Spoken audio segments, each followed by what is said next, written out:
Check out this free video and make sure you hit like and subscribe. Your main event is Jeff Jarrett and Monty Brown. And then they did the angle afterwards where Shannon stole the plaque back. Mm-hmm. So after all that, it was like the match never even, it may not have even happened. It's just running in circles. Jeff Jarrett and Monty Brown versus Christian Cage and the debuting Sting. You know what I got out of this match? I watched this match and I was like, is that really the same Sting? Because Sting looked better in 20 years later than he looked in this match. I thought the exact same thing. He looked miles better when he was in AEW. And he didn't it was 20 years ago, but I don't want to say he looked younger nowadays, but he was in better shape nowadays, 20 years later than he was here. It was it's TNA. I mean, with all due respect. I mean, if you're going to WWE, you're going to get in real good shape, and you're going to get a tan, and you're going to go out there, and you're going to...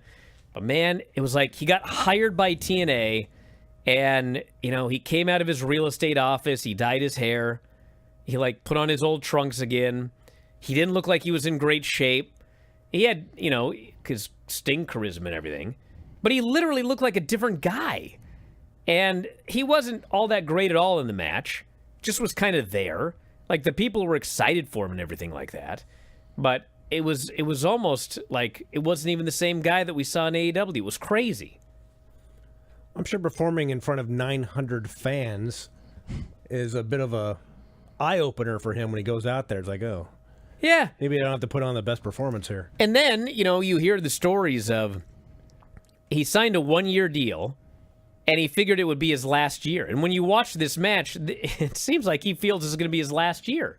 And then every year, Dixie would offer him a lot of money, and he'd do one more year. And then she'd offer him a lot of money, and he'd just do one more year. He did this for 10 years. But this one, he wrestled I'm going to come in and make some money for one last run and get the fuck out and go back and sell houses. Not get hurt. So he comes out with a custom rap theme. Now, it's custom because there's a line in there specifically about taking a shot to the stomach with a baseball bat, which turned out to be the finish of the match. That was interesting. So, Sting tags in with Jeff, who, of course, he's wrestled 100 times. And, yeah, Sting was absolutely 100% phoning it in here. He was kind enough to fly to Orlando and put on the tights and put on the face paint. But, yeah, he did nothing and they tagged back out. After all these weeks and weeks and weeks of build on television to the debut of Sting, he just showed up to make his money. And finally, he gets a hot tag where the heels have Christian in the ring, obviously. And they decide, let's kill him with chairs. And they swing chairs at each other, and he ducks, and the chairs collide, and they shake their hands. And he has a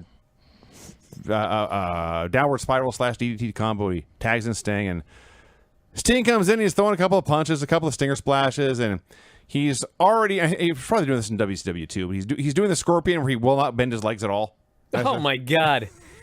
He grabs a guy and he puts a scorpion on and he bends his legs about 5 degrees. And then after about 10 seconds, he pretty much completely straightens his legs so that the other guy just slides down his legs. Yeah. And he just bends over and he just stands with his elbows on his knees and it's not even have a scorpion on. And then after all that, being as lazy as humanly possible, he gets a human body backdropped onto his fucking back. Yeah. I was you okayed that spot?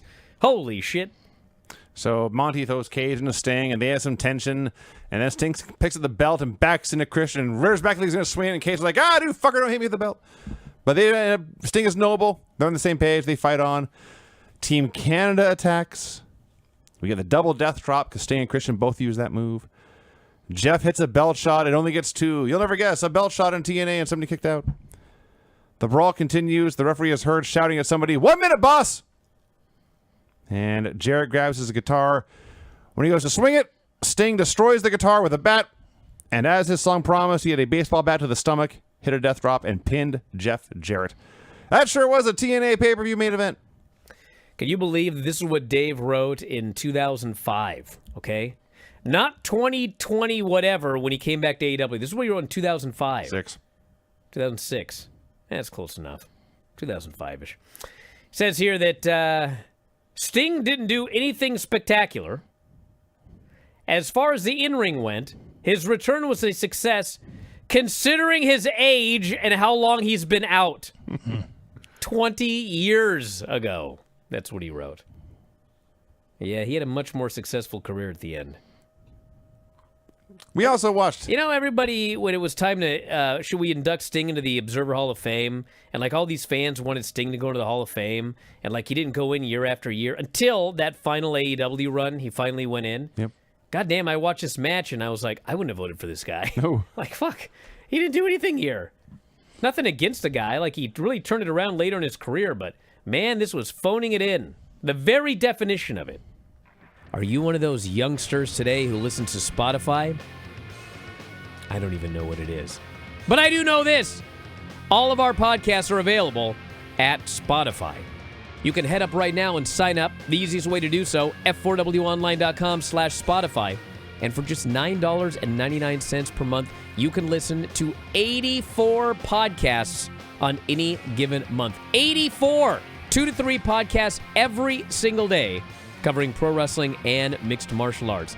And if you think about $9.99 per month, that's just pennies per day. So check it out today on Spotify. That's f4wonline.com/Spotify. f4wonline.com/Spotify.